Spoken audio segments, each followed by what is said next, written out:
ఆశా వర్కర్లకి కనీస వేతనం ఇస్తామని చెప్పి, ఉద్యోగ భరోసా ఇస్తామని చెప్పి, నెలకు 18,000 వేతనాన్ని చెల్లిస్తామని చెప్పి, వారికి ఆరోగ్య బీమా సౌకర్యం కల్పిస్తామని చెప్పి, అన్ని రకాల వసతుల కల్పన చేస్తామని చెప్పి, మార్పులో భాగంగా కాంగ్రెస్ ప్రభుత్వం వచ్చిన తర్వాత తప్పకుండా మాట నిలబెట్టుకుంటామని చెప్పి అన్ని వర్గాలకు మోసం చేసినట్టు రేవంత్ రెడ్డి ప్రభుత్వం, కాంగ్రెస్ పార్టీ ఇలా ఆశా వర్కర్లకు కూడా మోసం చేసింది.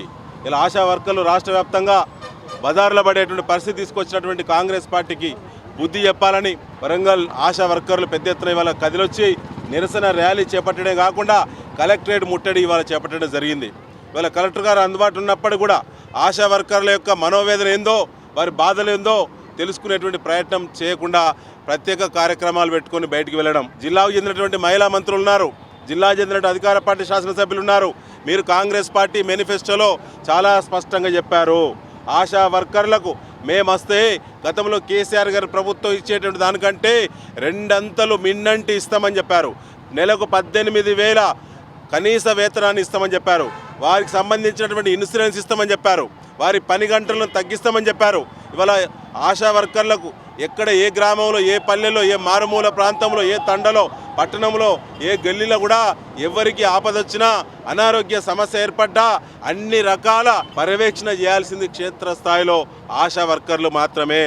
వారికి అనేక మానసిక ఒత్తిడితోటి వారి కుటుంబంలో ఉన్నటువంటి పిల్లలకు కూడా సమయాన్ని ఇవ్వకుండా, వారి కుటుంబానికి సమయం ఇవ్వకుండా అనేక ఎక్కువ గంటలు పని కూడా చేసుకుంటుంది ఈరోజు రేవంత్ రెడ్డి ప్రభుత్వం. కానీ వేతనం మాత్రం పెంచలేదు. ఈ ఒక్క వర్గం కాకుండా అన్ని వర్గాలను కూడా మోసం చేసినటువంటి కాంగ్రెస్ పార్టీకి బుద్ధి చెప్పాలి.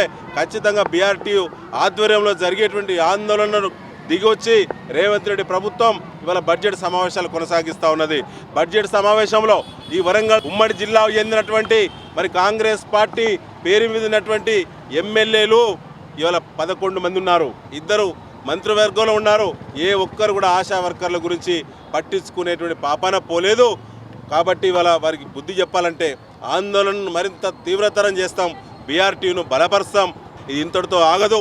భవిష్యత్తులో మరింత ఉద్వేగభరితంగా ఈ యొక్క పోరాటాన్ని నిర్మిస్తామని చెప్పి ఖచ్చితంగా ఆశా వర్కర్ల యొక్క హక్కుల సాధన జరిగేంత వరకు, కాంగ్రెస్ పార్టీ మెడలు విరిచేంత వరకు కూడా మేము వారికి వెన్నంటి ఉంటామని చెప్పి కూడా తెలియజేస్తా ఉన్నాం.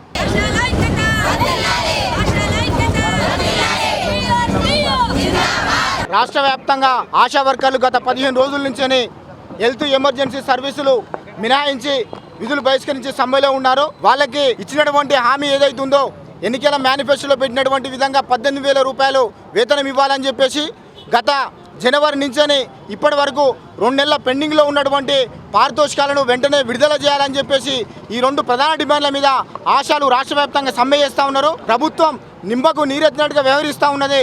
ఇప్పటికే తెలంగాణ రాష్ట్ర ప్రభుత్వం 3 బడ్జెట్లు ప్రవేశపెట్టినా కూడా బడ్జెట్లో కేటాయింపులు అనేటువంటి జరగలేదు. బడ్జెట్ కేటాయింపులు జరగకుండా ఏ రకంగా ఆశాలకు వేతనాలు పెంచుతారో రాష్ట్ర ప్రభుత్వమే చెప్పాలని చెప్పేసి మేము ప్రశ్నిస్తూ ఉన్నాం. ఇప్పటికైనా ప్రభుత్వం స్పందించకపోతే కలెక్టర్ ఆఫీసుల ధర్నాలతో కాదు, రేపు 28వ తారీఖు చలో అసెంబ్లీ ముట్టడి పెట్టి నిరవధిక సమ్మెకు కూడా ఆశా వర్కర్లు రాష్ట్ర వ్యాప్తంగా పోవడానికి కూడా సిద్ధంగా ఉన్నారు.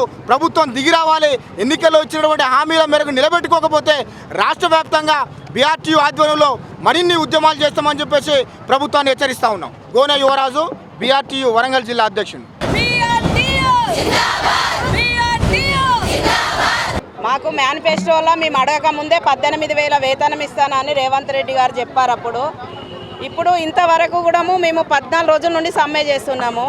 ఆ సమ్మెలో ఇంతవరకు కూడా అసలు ఆశాల ఊసే లేదు. మహిళా మంత్రులు ఉన్నారు, మహిళా మంత్రులు కూడా మరి ఆశాలు రోడ్డు మీద పడుతున్నారనే ఊసు కూడా లేకుండా మాకు ఉద్యోగ భద్రత, 18,000 ఫిక్స్డ్ వేతనము, ఆశాలు చనిపోతే మట్టి ఖర్చులకు 50,000 ఇవ్వాలని మేము కోరుకుంటున్నాము. ఇది కనుక ఒకవేళ ఇంకా ఇట్లనే ఉండేది ఉంటే మాత్రం మేము అసెంబ్లీ ముట్టడి చేయడానికైనా సిద్ధంగా ఉన్నాము.